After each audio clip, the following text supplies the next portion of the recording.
Your Excellencies, Honorable Demitu Ambisa, Minister of Science and Technology, the Federal Republic of Ethiopia, Dr. Nkosazana Dlamini Zuma, Chairperson of the African Union Commission, Dr. Carlos Lopez, Executive Secretary of ECA, and our host today, Dr. Eugene Owusu, UNDP Resident Representative in Ethiopia and UN Coordinator, University Vice Chancellors among us, scholars from Africa and the world at large, invitees from the world of business and commerce, ladies and gentlemen. I'm extremely happy to be here. I'm extremely happy to return to Ethiopia, and I'm also extremely glad to be part of the deliberations of today. I'd like to thank you, Adam, for your very generous introductions. I'd also like to thank you, all of you, for accepting to come to this conference jointly organized by the Economic Commission for Africa, the United Nations Development Program, and of course the African Development Bank. Dr. Carlos, many thanks for hosting us. This is the 9th in a series of the African Economic Conference. Madam Zuma, thank you very much for gracing this occasion with your presence. I know that you have a very heavy agenda these days indeed. Now, the importance of this conference is that every year it attracts you policymakers, members of civil society, and us rather humbler economists to come out here and discuss the challenges facing our continent. This year we decided to invite some African university vice chancellors specifically so that we could interact, and you are going to enjoy some of the things they're going to be saying later on in the 3-day program. I would also heartily like to say that I welcome all of you researchers that have contributed papers to this conference, and of course the joint staffs of the 3 institutions that have worked very hard to make this conference reality. Now, I must say, ladies and gentlemen, that we have a saying in Uganda that when the big guns have spoken, imagine boom, boom, boom, the small ones should not be heard at all. So, ideally, I should not have spoken at all, but I also happen to be representing a rather big gun. So I bring you greetings from Dr. Kaberuka, President of the African Development Bank. He holds the theme of our 3-day conference, Knowledge, Innovation for Africa's Transformation, in very high regard indeed. And he's what you might call a true believer. The theme of today touches on many things that he has tried to do in his close to 10-year tenure at the ADB, the emphasis on infrastructure, boosting the private sector in Africa, promoting science and technology, and developing capacities in the public sector.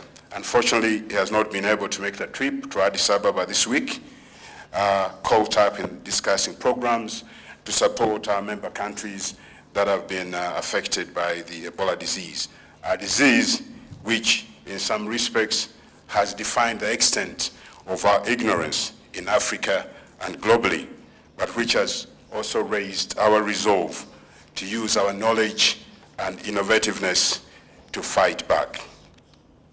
His message to you all, which applies equally to addressing the epidemics confronting Africa, but also the challenges of Africa's transformation, is the following: that defy those that would declare defeat, indeed sign the act of surrender even before the real battle has begun.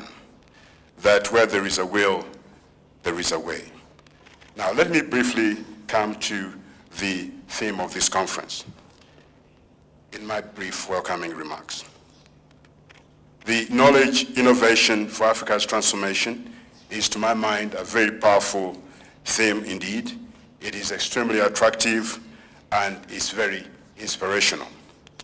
I therefore commend our joint staffs, including our media teams, for the many hours that they put together to find the right tone of the conference, the right inflection.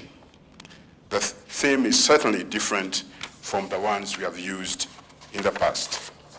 However, even as we jubilate at the innovativeness of finding the right theme for this conference, a provocative observer and listener could ask you, what knowledge do you have in mind? In the broad scheme of things, how do you determine innovativeness?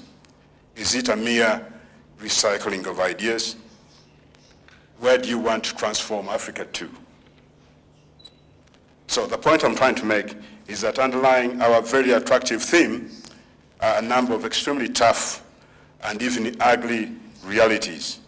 Those of political economy, abject poverty, inadequate and fragile leadership, uninspiring education curricula, broad gender inequalities and disparities, and inequality in access to new technologies.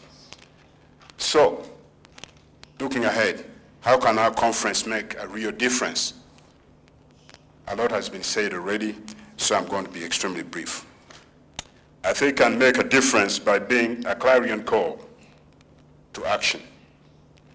When you look across the African policy landscape today, it is fully packed with themes covering as many subjects as challenges.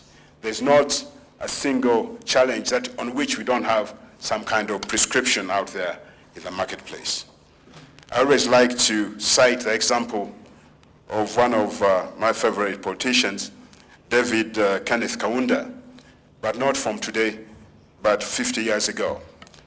In 1963, David Kaunda was only 38 years old and was trying to win power for his party. And so he presented in Lusaka his manifesto, the manifesto which he called When UNIP Becomes Government. UNIP, of course, was his United National Independence Party of Zambia. He said in that manifesto 50 years ago that he would use the resources of Zambia, which is copper, to eliminate poverty, ignorance, and disease. And you can imagine, these are the things we have been trying to fight and try to eliminate for 50 years and more.